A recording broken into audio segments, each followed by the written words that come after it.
How to fix system_service_exception, Vhdmp.Sys.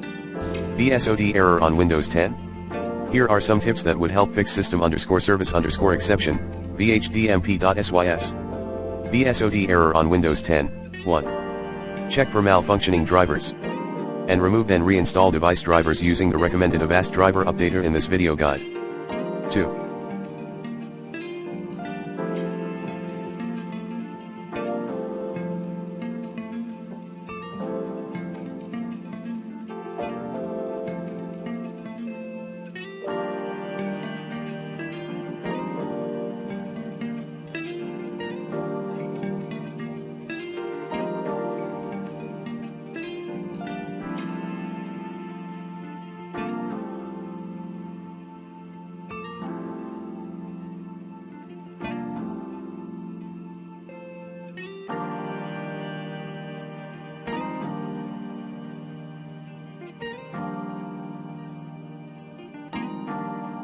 Check for RAM corruption. 3. Use the system restore